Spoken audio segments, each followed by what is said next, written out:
Alright friends, welcome back. In this video I'd like to go ahead and start section 4.3 of your textbook, and this is going to be a section that's actually going to last us a little bit of time because there's just so much packed into this section and I want to break it up over a couple of days here. So it turns out that the topic of section 4.3 of your textbook is something called conic sections, and if you take a look at the wider scope of chapter 4, we're basically just taking a look at a couple of different types of functions and how to graph them. And so we're going to be taking some time here in section 4.3 and specifically talking about functions that we refer to as conic sections because it looks like their graphs are going to be related to something that's really interesting, in my opinion, to something in geometry. So back in geometry class, you talked about a three-dimensional solid called a cone, and I know that we all know what the general shape of a cone looks like, but for our purposes here, to be able to have a discussion of what are called conic sections, we're going to take a look at this picture right here, which kind of looks like an hourglass, but we basically just take two cones, we flip one upside down, and then we make the two cones share their vertex together, so that sharp point of the cone. So this is something that's called a double napped cone, and the conic sections, or the functions that we're going to get from this picture, are going to be created by slicing up this three-dimensional solid in a few particular different ways. And so in order to go ahead and better demonstrate that here to you, I have a little bit of an online interactive, and this is something that you can find in today's Schoology folder. But basically you have a bunch of sliders here off to the left-hand side, and this will allow you to go through and play with the different aspects of this picture here. But you can see that in this interactive, I basically just have a double napped cone. And what we're going to be doing is we're going to be kind of pretending that we're going to take a knife and we're going to cut into this three-dimensional double napped cone here in a couple of different ways. What we're interested in is what the shape is going to be of what's called the cross section. And so that's something that you first talked about in your geometry class, but in case you forgot, when you cut through the cone, we're going to take a look at the shape of the cut, okay? And so here you can see that if I cut through basically right here horizontally, it's going to create this shape right here. So as I play with the sliders here, I can play with the radius of the cone by dragging this slider. So you can see here that as I do that, the cross section is going to increase in size. I can also go ahead and take this slider here, which says the angle, and I can go ahead and play with the angle that I cut at. So right here it would just be cutting straight horizontally, but if I go ahead and play with the slider and kind of tilt my angle of my cut, I can cut through diagonally like that, and then the shape of what I've got going on here would look a little bit like what we are going to talk about in a future video, something called an ellipse, okay? Again, this is the same interactive that's in your Schoology folder for today. If you wanted to get back to the default, you just have to press the little recycle button, and it'll take you right back to where you were, okay? And so what I'd like to kind of demonstrate here is the fact that you can go ahead and cut through the cone in a lot of different ways. You can go ahead and cut through either cone horizontally, and you can see here that the cross-section shape that we always make is just a big circle, okay? And so that's going to be the topic of this video specifically, is going to be circles and how we can go ahead and better understand the shape of their graphs and that kind of thing, okay? So it says right here, if we slice the cone with a horizontal plane, or in other words, just take a knife and slice it horizontally just like that, the cross section is going to be the shape of a circle. And if you remember, a circle is something that we actually already talked about how to graph. So this video will be, for the most part, a little bit of review over what we talked about back from section 1.1.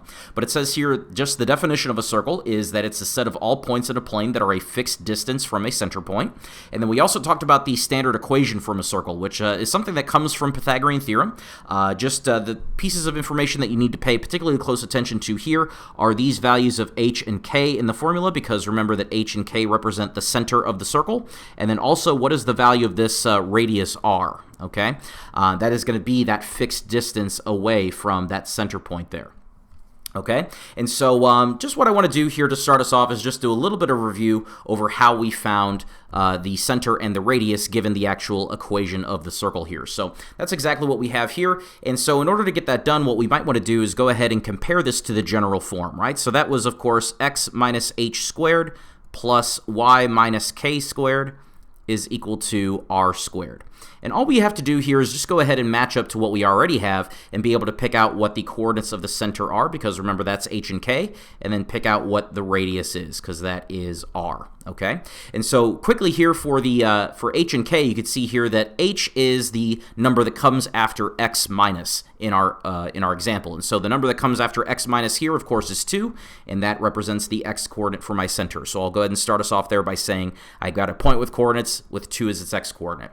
as you look at the y part, right, it does say plus 5. And so, of course, remember, the way we interpret this is x minus negative 5.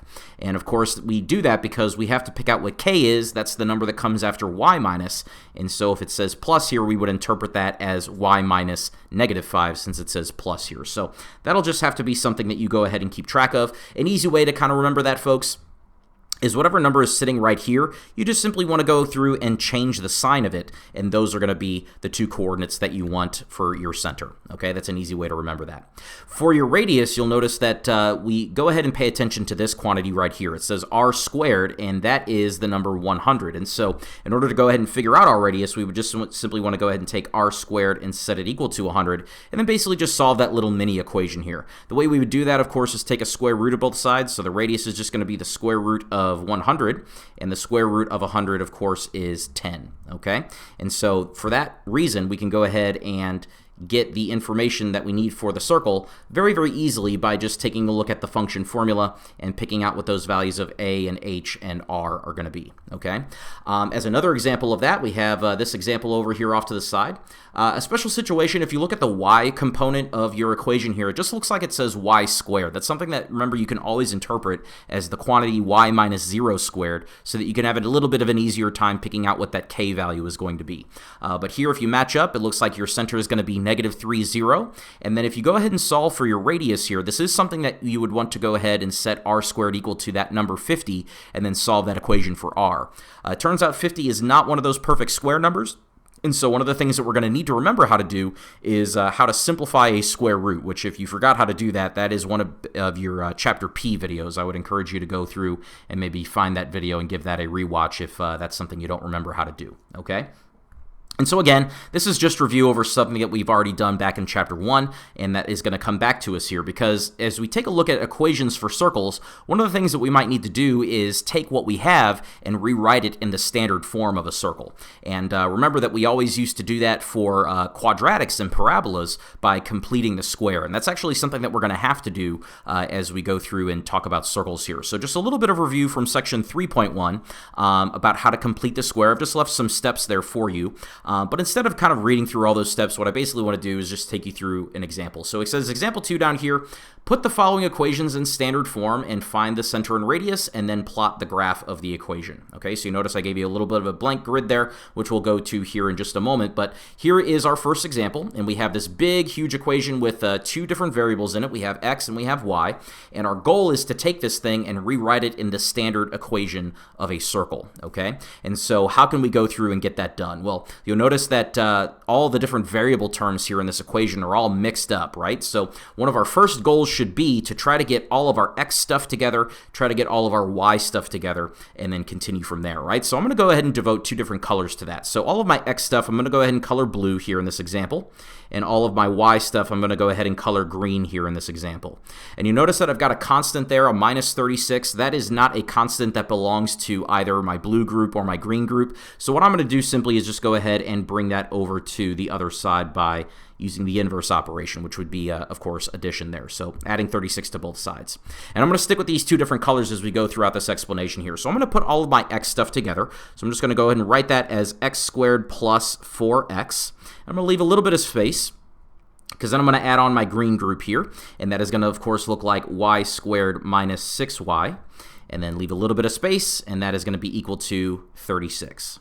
Okay, and so the reason I left a little bit of space there is because now we're going to go through and we are going to complete the square. And the way that we do that, of course, is we just simply want to go ahead and add this term to both sides. This is something that we talked about back when we first initially talked about completing the square.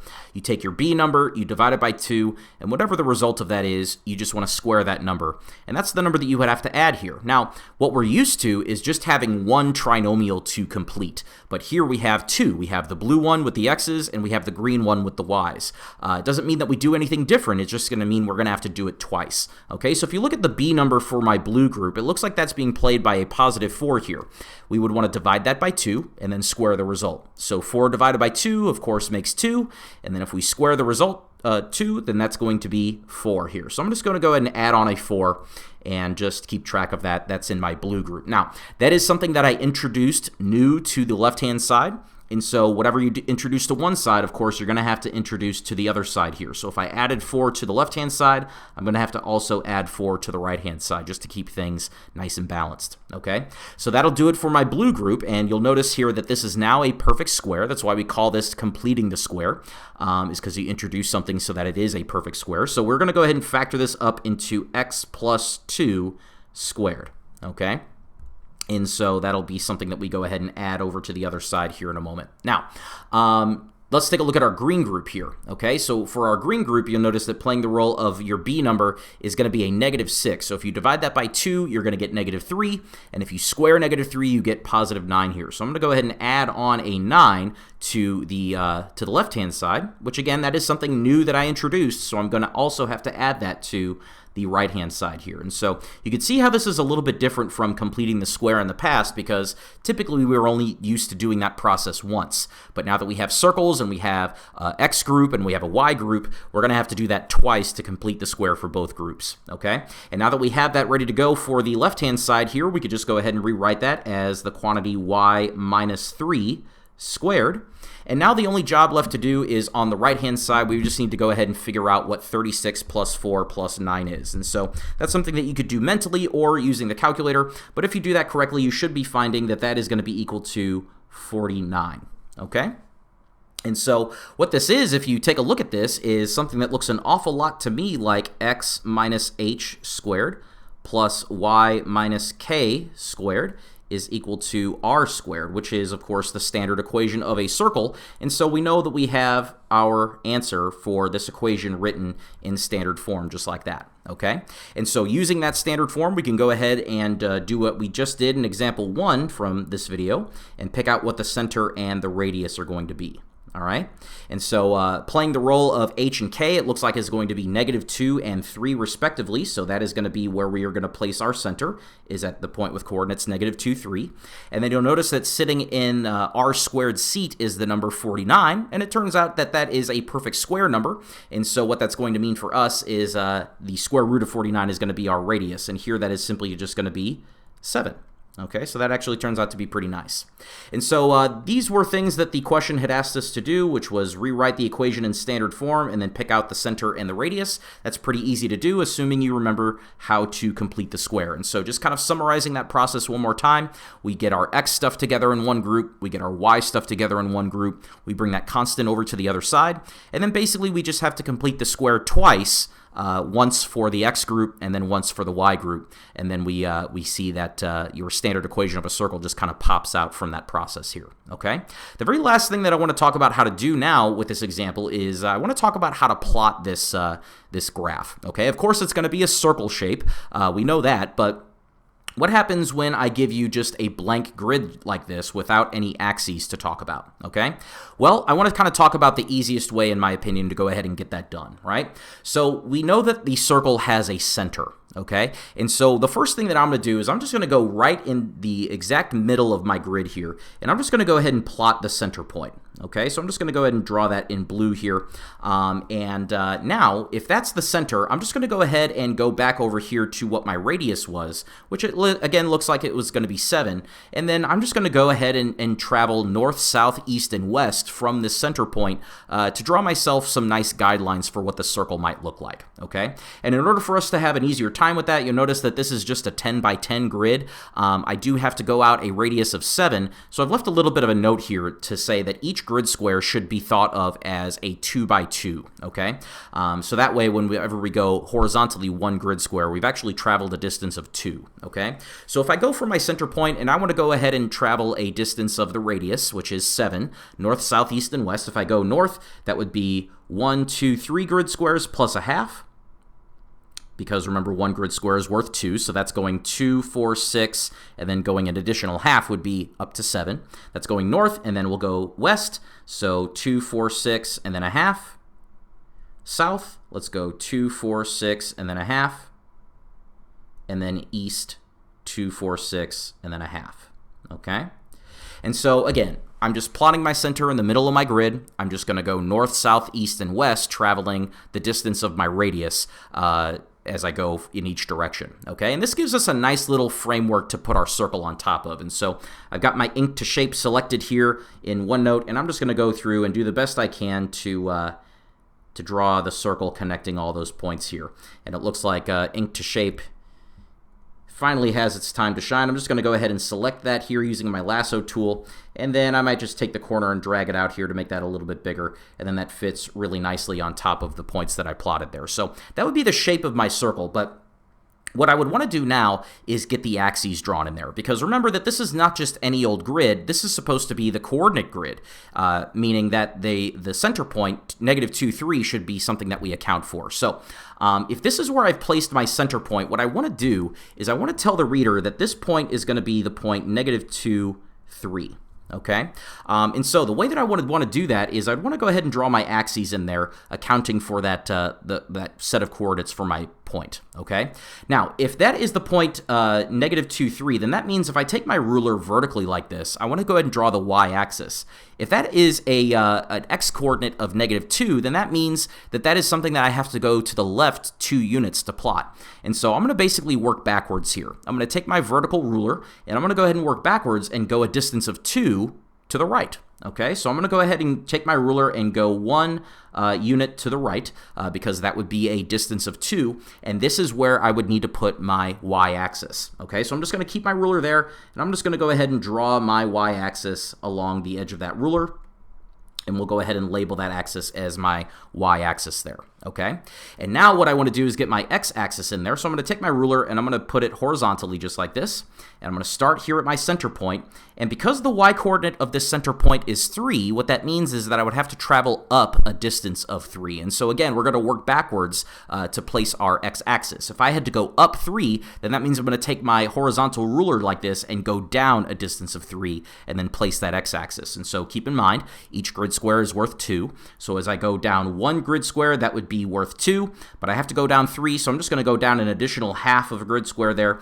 and that is going to be where I slap my x-axis. Okay, and so we'll go ahead and label that as my x-axis there. And now I have a very accurate picture of what my circle would look like. Again, just kind of working from the center, working backwards along with a vertical and a horizontal ruler to place those axes there. That would be a really accurate way to go ahead and plot the circle. Okay. And so that would be a complete problem. As another complete problem here, I just want to go ahead and flash part B up here. Again, same thing. And you don't always have to work with the center of your grid. This would be an example of a drawing where you could put the circle really anywhere you want, but you would always have to work from that center, working backwards to place those axes correctly. So that is going to be something that I'm going to be looking out for. But you can see here that part B is going to be, for the most part, a very, very similar problem. You'll notice that the radius turns out to be 2 times the square root of 5, which for purposes of plotting, we would just have to simply approximate. That turns out to be about 4.5 as a decimal. So again, since each grid square is worth 2, we would have to go 2.5 grid squares to account for that. But that would be a simple example of that. One last thing that I want to show you is this other little interactive that I've left in your Schoology folder for today. And I really like this because this kind of really drives home that relationship between the values in the formula and what the circle graph is going to look like. So a couple of different sliders you have access to here. First of all, you have this this one that says R. Of course, that is going to be the radius. So as you drag that, that slider to the left and to the right, that's going to change the size of your circle. But I want you to notice also down here in the left-hand corner that that also changes this value of what r squared is going to be equal to, okay? And so this can kind of give you a way to make sure that your circle graphs are accurate, is by playing with these sliders and making sure that you have the correct one, okay? So I'll just go ahead and change that to a radius of 5, which in the formula corresponds to that number on the right-hand side being 25, which is, of course, 5 squared. And then you have these other sliders here, right? So you have h up here at the top, and I want you to notice that as I take h and I drag it, maybe say h is equal to 4, it took my circle and it dragged it to the right by 4 units. And it actually changed my function formula down here to say x minus 4 to account for that. So I could also take this, this slider over here. This is the one for k, and I can take this and slide this anywhere I want, and you'll notice that that changes the function formula accordingly as well, okay? This is something I want you to play with, right? Because again, there is a very, very close relationship between the values in the function formula and what the actual picture is going to look like here. And so again, you can go ahead and click this recycle symbol up in the top right-hand corner to get back to where you initially started at and you can start over and graph pretty much any circle graph that you want, okay? But that's all I have for this video. I just wanted to go through and just kind of remind you of a couple of different things that we talked about with equations of circles. We're going to spend some time where we're going to talk about this idea of conic sections and take a look at some other shapes that we get by cutting a cone in a certain angle, okay? That's all I have for this one. Thank you very much for your attention. As always, if you guys have any questions, feel free to let me know, but I'll speak to you guys in the next one.